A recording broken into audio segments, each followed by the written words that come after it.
Well, now I'm a little intimidated because I didn't think there would be this much interest in this talk.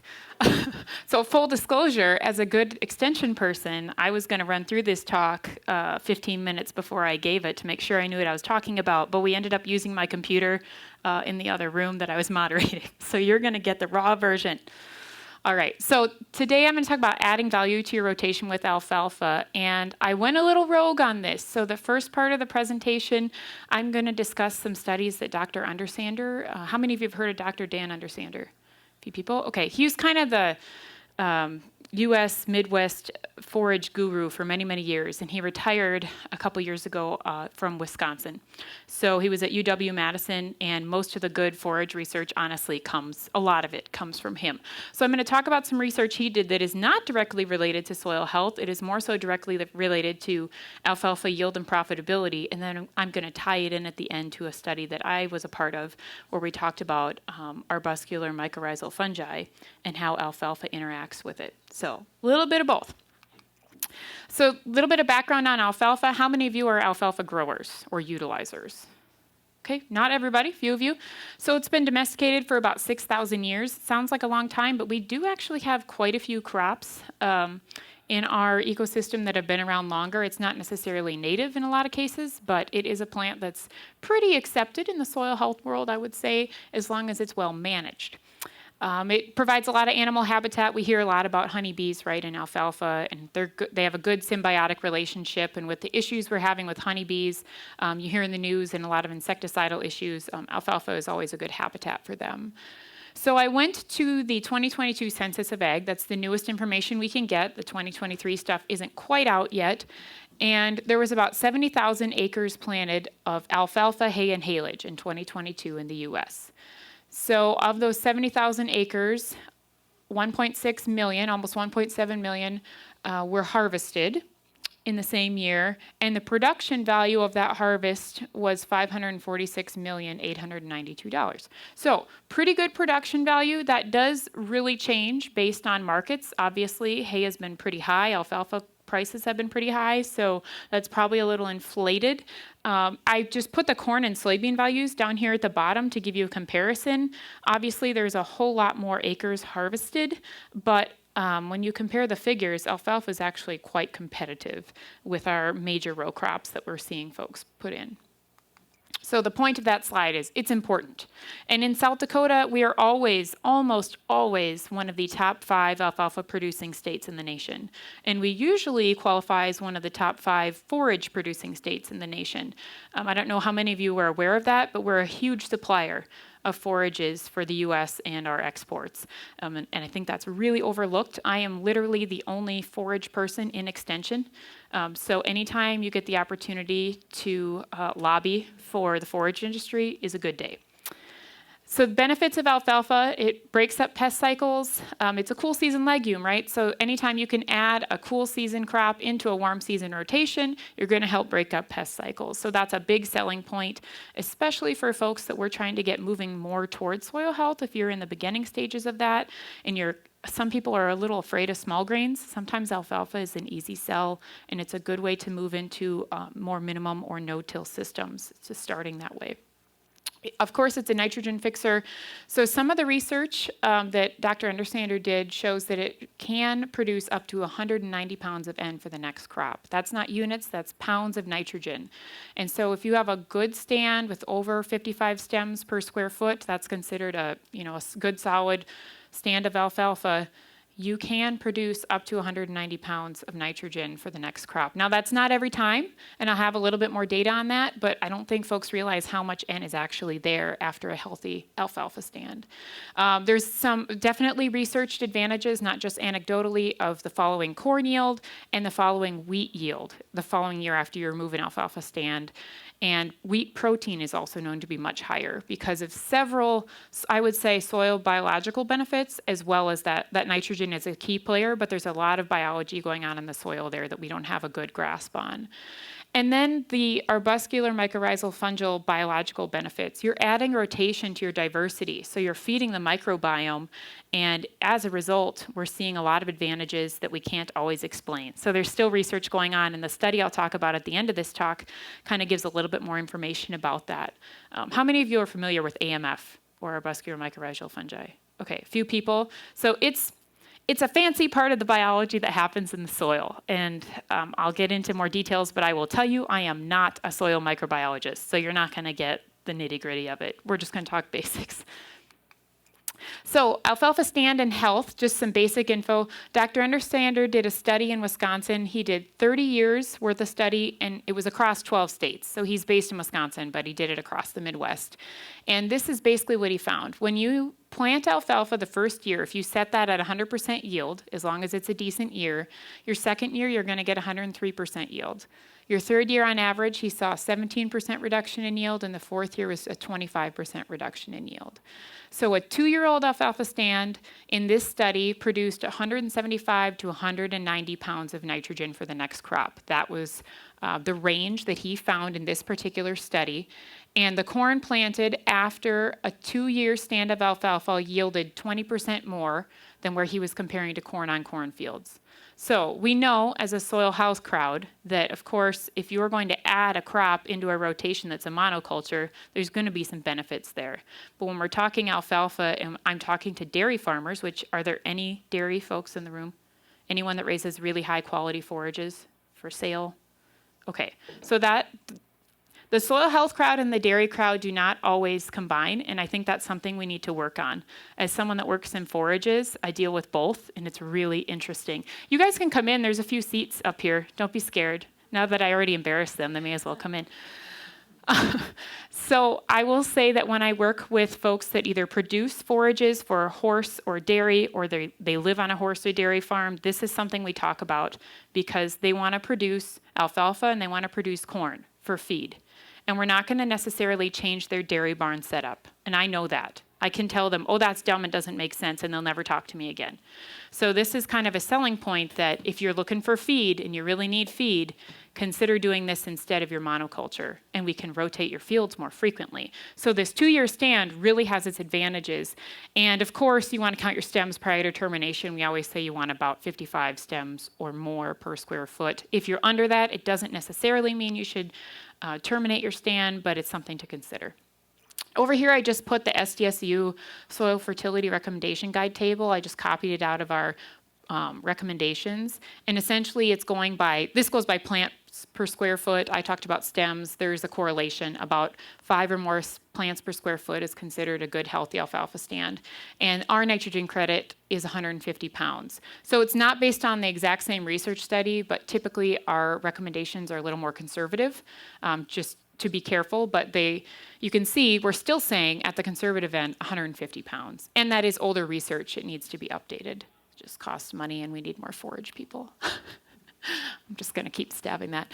So the value of short rotations for alfalfa profitability, I talked about dairies. They see a lot of benefit in these short-term rotations. People that want high-quality alfalfa typically do it because we see that alfalfa quality and yield drop off. But just as a producer of alfalfa in general, you can see that your profitability starts to drop after that second year in both studies. So the previous study was a little bit different. This one was a 2008 study, and he looked at profitability. This is Dr. Understander as well, and high impacts and little changes. And the high impacts in profitability are due to little changes in input, because from year 1 to year 2, you're not doing a whole lot with your alfalfa. You may add some P in some cases, you might add a little fertilizer, but typically your profitability just skyrockets, and that's what this line is.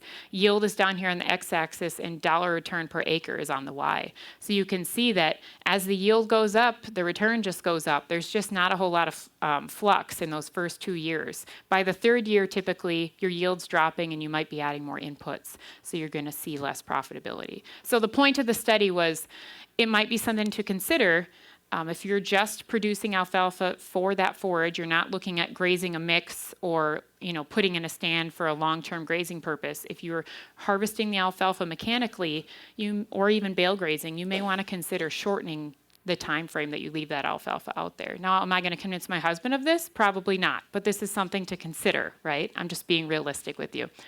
So the value of alfalfa in short rotations, this is the same 2008 study. Basically, he's showing you that yield declines with age, and the average yield decline of alfalfa in the Midwest in this study was similar, but actually this fourth year production from the data I showed you earlier goes down even further. I think I said 25% earlier, and in this study he saw it actually went down 34%. So my point is, you might be able to shorten your alfalfa rotations and add more diversity to your rotation and still be just as profitable in a lot of cases. It's just something to think about. If you're not familiar, alfalfa does have an autotoxicity issue. So we don't want to plant alfalfa right after alfalfa, especially if you have a good healthy stand out there. It basically kills itself out. But if you wait, the data is very mixed. 1 to 2 years, you can typically go back. I would suggest at least 2 years. So a short versus a long-term rotation, this is the last bit of data on this. He did an economic analysis on the average Wisconsin dairy farm, but you can apply this anywhere. He just used the dairy farm because he was trying to convince them to diversify their rotations and shorten their alfalfa stands. So he compared the whole farm crop production system and expressed it as average profit per acre. Now this is 2008. Fertilizer inputs were very expensive, and I tried to break this down and change it, but I couldn't quite figure out how he did it. He didn't explain it all. So I had to use the 2008 figures.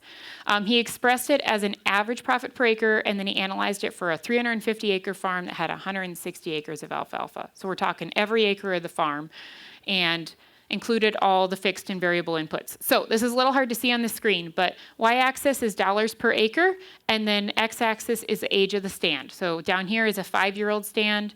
This is a 1-year-old stand. The blue is the cost. The red is the income. So first year, your costs are going to be high because you got to put it in. You might be renting a seeder, the fertilizer, and in a lot of these cases, they're probably doing tillage to put it in. Whereas this crowd, many of you might be no-tilling it, which would reduce some of that input cost. But the second year, you can see that income does get above cost. And on the third year here, he actually had income above cost as well. And then it turns around in year 4 and year 5. So you can see that how those returns change as the stand ages. And essentially, he put this into, this is the same study, he compared it to corn grain production on that 350-acre farm.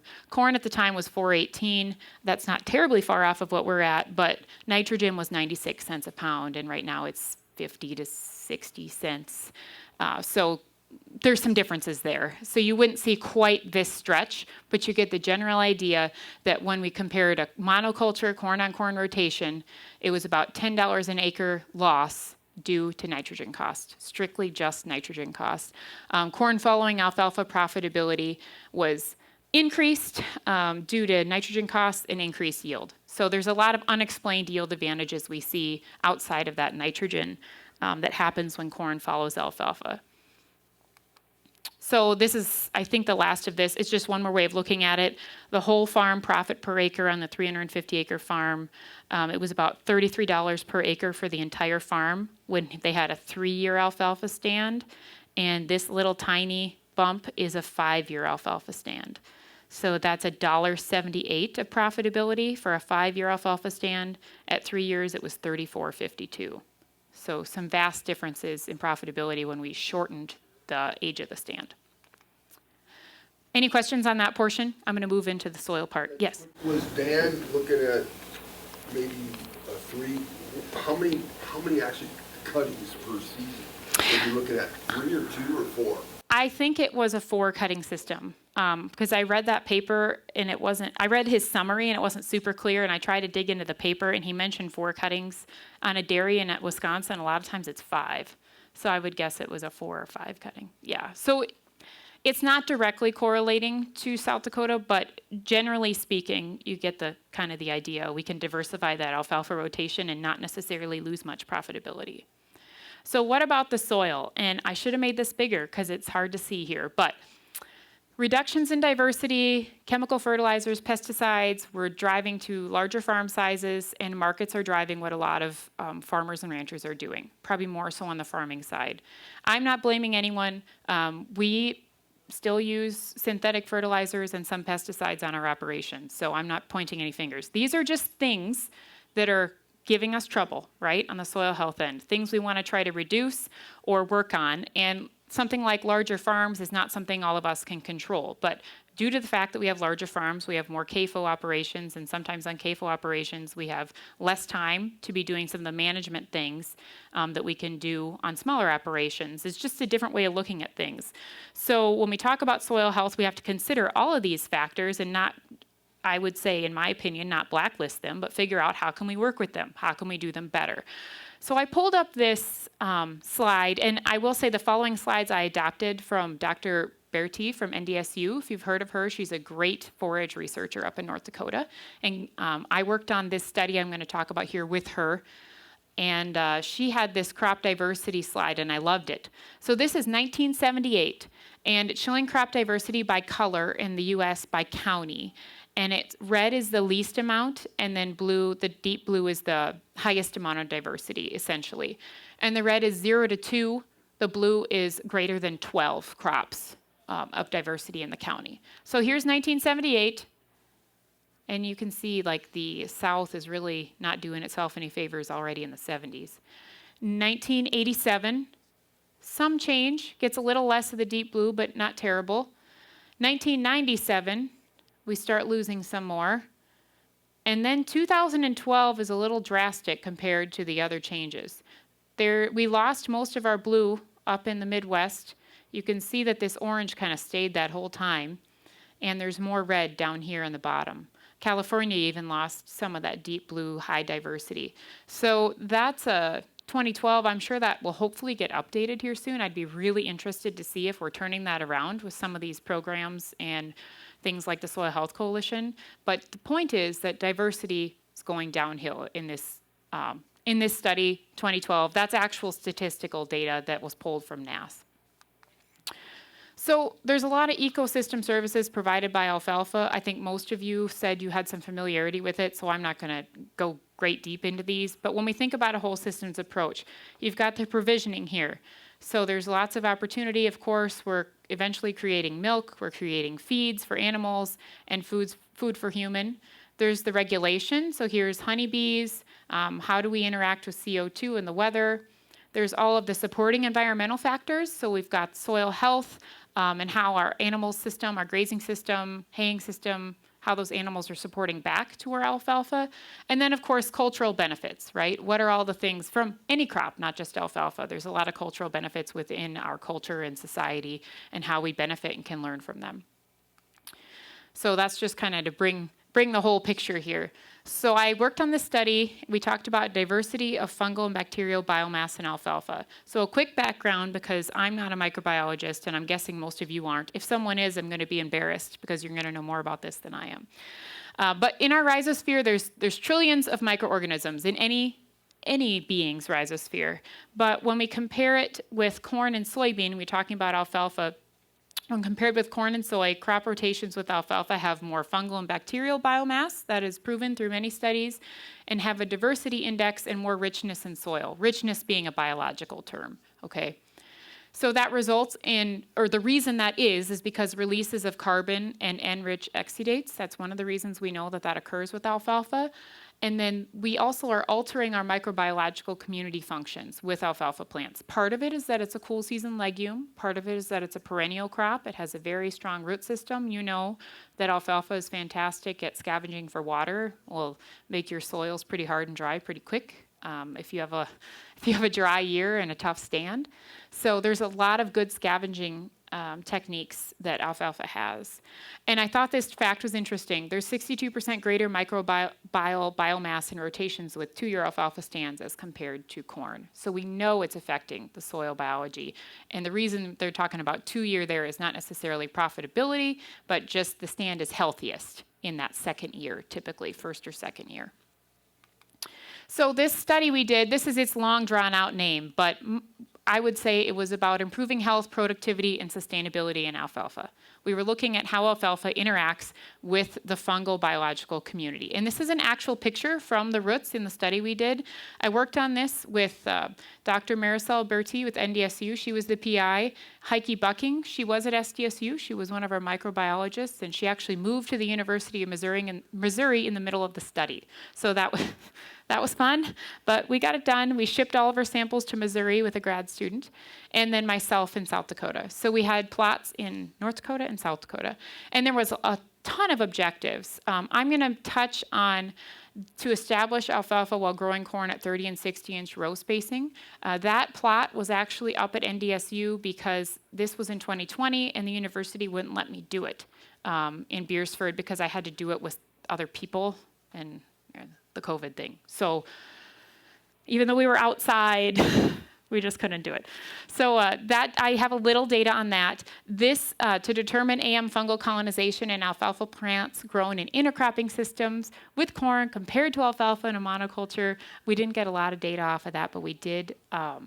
They did do that at NDSU, but it was very, the results were just extremely varied and there was no significant difference.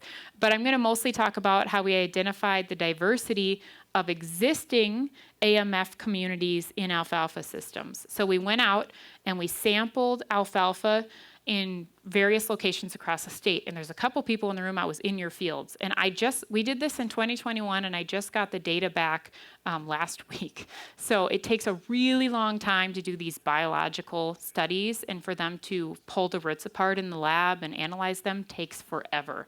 But we just got this data back. So I should have put the year, but we took alfalfa root samples in the middle of May, at the end of May in 2021, in 22 South Dakota locations and 30 North Dakota locations. We analyzed them for what you see here, and really we were looking at this biological populations. And I did not put the actual tests on there because I can't even tell you what all those tests are that Heike did. So here is the little dots where we went, if you're interested. I drug a friend along, unpaid, and that was the help I had. And we pulled this situation off in just short of 3 days. It was very interesting.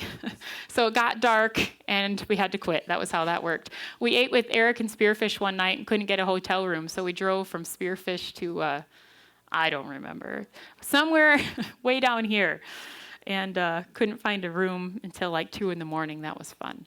But the point is, we took a lot of samples, and the idea behind this particular part of the study was we wanted to get the most varied sample base we could and see how the biology is different in each one. So some of these were like unknown aged stands. One producer said it's at least 50. We don't know. You know, it was a grass alfalfa stand and there's just sparse alfalfa.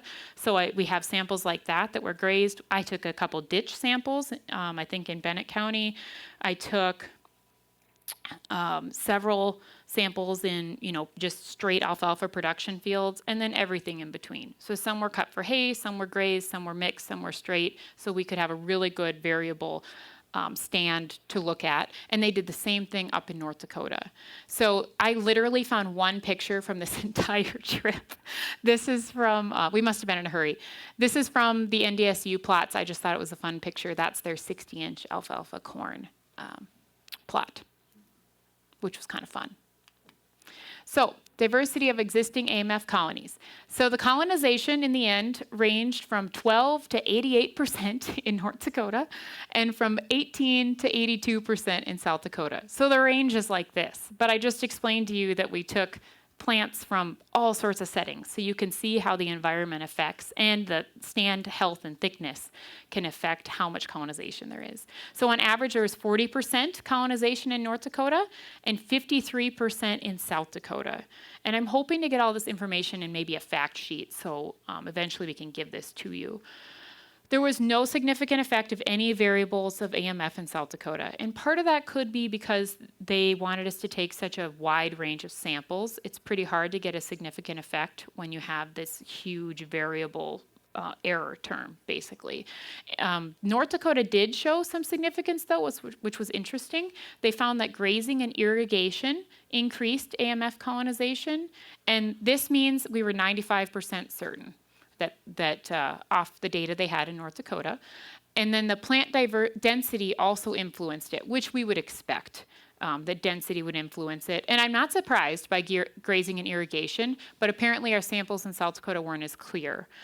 Grazing, I want to hone in on grazing. If you read a 2012 study, There's a couple more studies out there too that grazing has been found to have a positive effect on AMF spore diversity. So we know that grazing has effects on biology, and it's actually been measured with alfalfa, which is interesting because a lot of times we just anecdotally say we know it affects it, but someone has actually found this and we found it again. The removal of biomass in moderation can stimulate plant roots and produce more root exudates. That's that grazing effect, but also when we're removing biomass mechanically by haying, they did find in a 2019 study that that can also stimulate the plant roots. And that's kind of a logical thing when you think about it, but someone has actually proven that to be true. So a little bit more on this colonization of alfalfa. It was really variable. These are the variable box and whisker plots. This is the variability, the error. So you know there's quite a bit of variability there. But alfalfa grown via intercropping with corn, I wanted to show you a little bit on this. So the colonization of existing AMF was greater in North Dakota sites versus South Dakota sites, which I just talked about. This is on the statewide sampling. That's where this comes from. South Dakota's over here, North Dakota's here. There's just too much variability.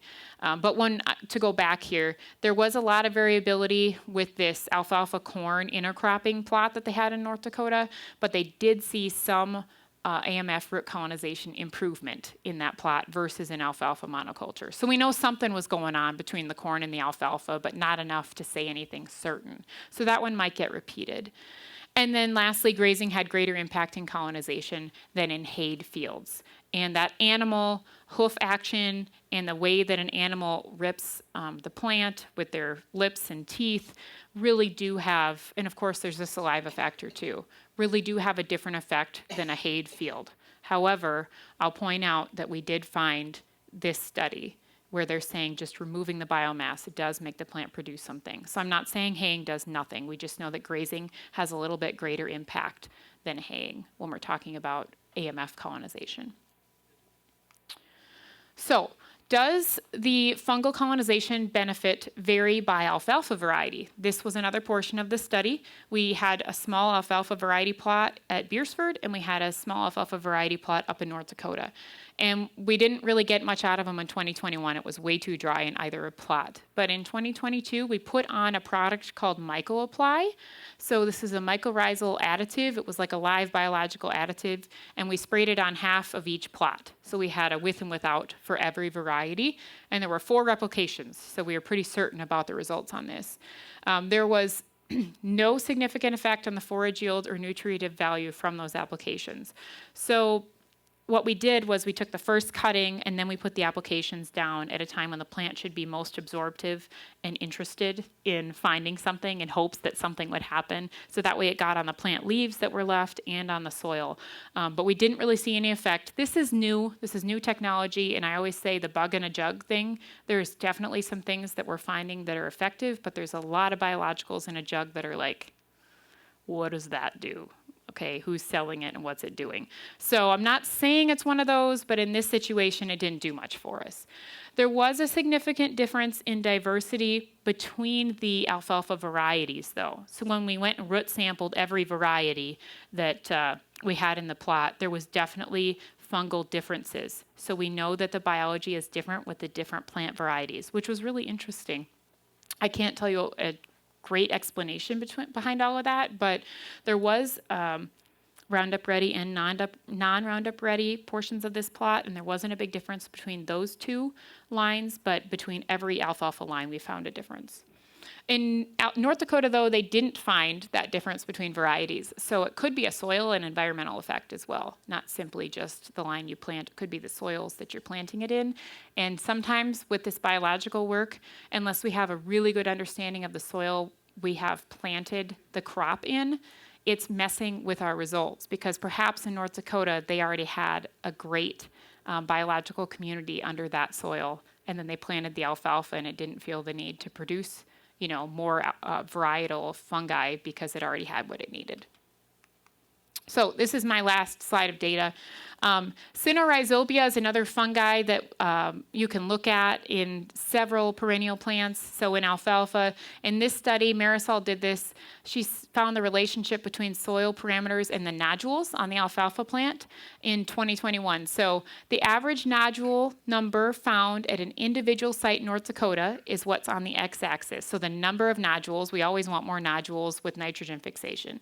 And then generally acidic pH and high soil nitrogen content dropped that nodule number. So she's got EC, kind of a reflection of soil electroconductivity and pH relationship. That's how big the dot is. The higher the EC, the bigger the dot.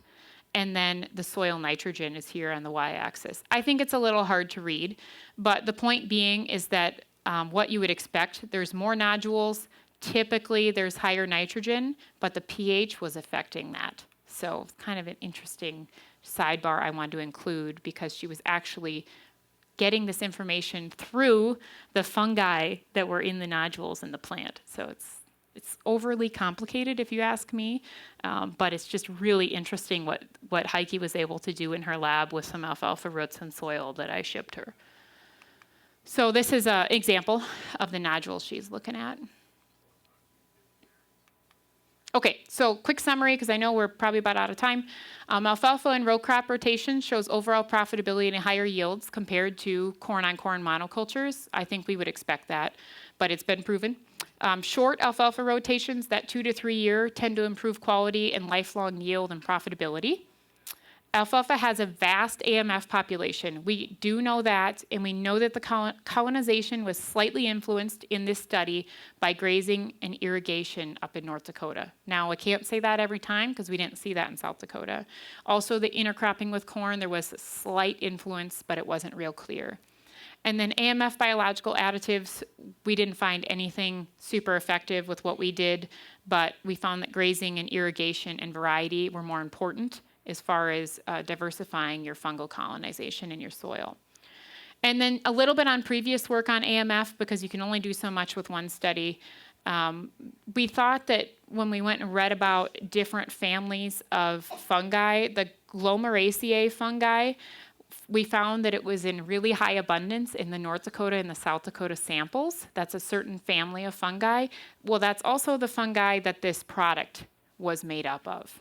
So we didn't know that till after, but that could be why the product didn't do much for us, because it was already present in the soil, and plants and soils just are smarter than we are and don't produce what they don't need a lot of times. So those are some resources. I pulled a lot of information from other people. I'm not taking credit for this.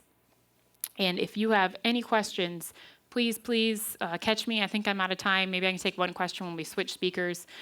This is funded by a grant, but the farm staff really helped me, and then of course the other folks that were on the grant. But my kids, this is Otto and Oslo, they've been drugged to these plots many, many times. So don't tell the university that, but they're good help. So that's what I have. Thank you. I can take a question or two if there are some. It's just kind of a lot. Yes? On your intercropping, was that corn into established alfalfa, or was it like a first crop? Good question. No, it was planted. It was very interesting how it was planted. It was not established alfalfa.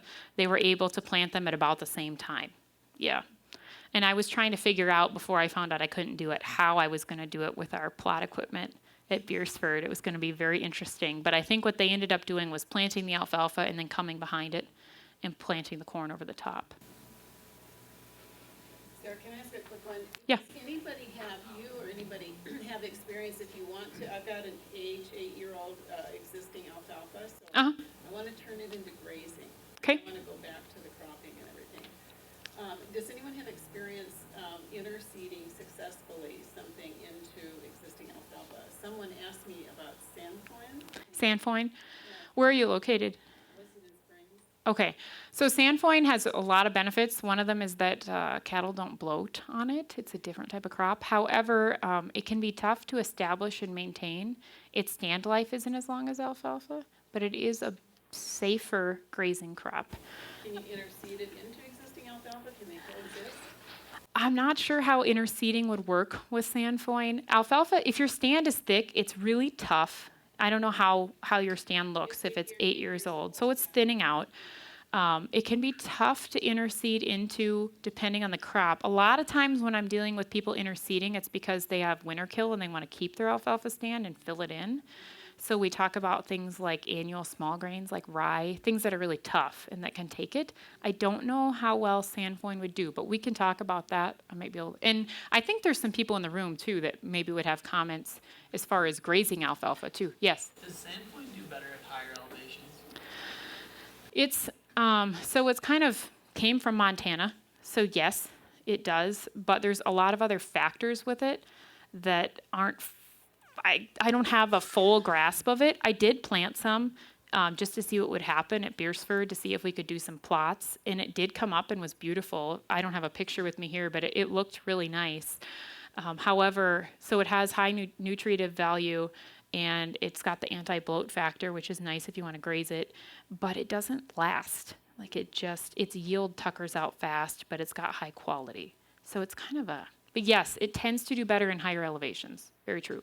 It also tends to like more gravelly soil. Yes, it'll grow on cruddy soils, basically. So if you're really wet, it's not happy. Yeah, it's kind of like rye. Everybody thinks rye is bulletproof, but if you plant rye with wet feet, it's very unhappy with you. So. Yeah. Honeybees. I read one study says honeybees go to alfalfa, and the next study says no, they don't. So what's the truth? That's a good question, and I can't say that I have a for sure answer on that because I agree with you. I've read it both ways. Does anyone put bees out on their alfalfa in here or have comments on that? Go ahead. Bees will go where the pollen is. Yeah. So if the bees are hungry, I think some of those studies, the issue is like it's the location of the alfalfa, and if the bees are somewhere where they already have pollen, they're not going to go there. I mean, because they're not that dumb, right? They don't need to. But if they're hungry enough, a lot of times they'll go, is my understanding. But if you put them in a field where they have pollen and they don't need to go, they may not move over and help pollinate your alfalfa. So it very much depends on the methods behind the study that you're reading and where they put those bees, I would say. But I'm not a honeybee expert by any means. I tell people, I try to help people grow alfalfa and other forages, but I don't do a whole lot with the bees. It's a good question.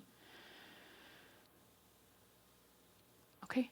All right. Thank you very much. I'll be around the rest of the day.